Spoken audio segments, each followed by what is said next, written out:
చాలా అవసరం. వందల ఏళ్లుగా నిక్షేపంగా నడుస్తున్న మహిమాన్విత ఆలయం అవినీతిలో మునిగిపోయింది, కొంపలు అంటుకుపోతున్నాయి అంటూ అధికారులు రిపోర్ట్ ఇచ్చారు. సీన్ కట్ చేస్తే 400-500 ఏళ్ల పురాతన మహిమాన్విత హనుమదాలయం ఎండోమెంట్ శాఖలో అంతర్భాగమైపోయింది. ఆలయ సిబ్బంది చేతివాటం చూపిస్తుంటే ప్రభుత్వం రంగంలోకి దిగి చర్యలు తీసుకుంటే కూడా తప్పేనా? ఇలా మనల్ని అడిగే ప్రబుద్ధులు కూడా ఉంటారు. ప్రభుత్వానికి, ముఖ్యంగా కాంగ్రెస్ పార్టీ నడిపే మైనార్టీ పక్షపాత సెక్యులర్ ఉన్మాద సర్కార్లకి మసీదులు, చర్చిలు, గురుద్వారాల వైపు చూసే దమ్మున్నదా? అంటే మసీదుల్లో, చర్చిల్లో అవినీతి జరగడం లేదా? హిందువులు ₹2-2 హుండీల్లో వేస్తేనే గవర్నమెంట్కు లెక్కలు కావాలి. మరి దశమ భాగాలు సమర్పించుకుంటా ఉంటే దానికి ఏ లెక్కలు అక్కర్లేదా? మసీదుల్లో ఏ గూడు పుటానీలు జరగకుండానే మన లోకల్ స్లీపర్ సెల్స్కు నిధులు అందుతూ ఉన్నాయా?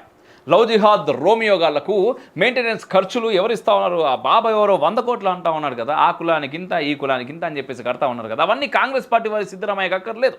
మసీదులు, చర్చిల మీద చూపడితే రాహుల్ బాబా ఊరుకోరు. కాబట్టి టెంపుల్స్ చాలా ఈజీ టార్గెట్. లేటెస్ట్గా గాలి ఆంజనేయ స్వామి ఆలయం మీదకి కాంగ్రెస్ వారి సెక్యులర్ గాలి వీచింది.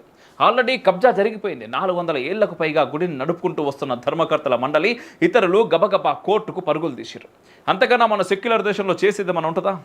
రూల్స్ అన్నీ హిందువులు, హిందూ దేవాలయాలకే, ఇతర మతాల జోలికి ఎవడు పోరు.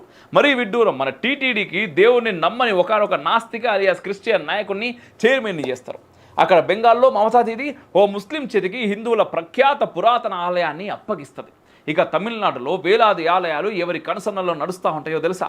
ఉప ముఖ్యమంత్రి ఉదయనిధి స్టాలిన్ ఆయన స్వయంగా చెప్పిన మాట, నేను మలేరియా, టైఫాయిడ్ లాంటి రోగిష్టి సనాతన ధర్మాన్ని కూకట్టి వేళ్లతో పెకిలించేస్తా అని. అయినా సరే ఆయన కూర్చోమంటే కూర్చునే, పడుకోమంటే పడుకునే ఓ కట్టు బానిస దేవాదాయ ధర్మాదాయ శాఖకి మంత్రిగా ఉంటారు. అతని కంట్రోల్లో 36,000 గుళ్ళు బందీలై బ్రతుకుతూ ఉన్నాయి. మతాన్ని నమ్మని కమ్యూనిస్టుల కేరళలో కూడా హిందూ దేవాలయాల మేనేజ్మెంట్కు ఇతర మతాల నుంచి నాయకుల్ని ఎండోమెంట్ మినిస్టర్స్గా నియమిస్తుంటారు.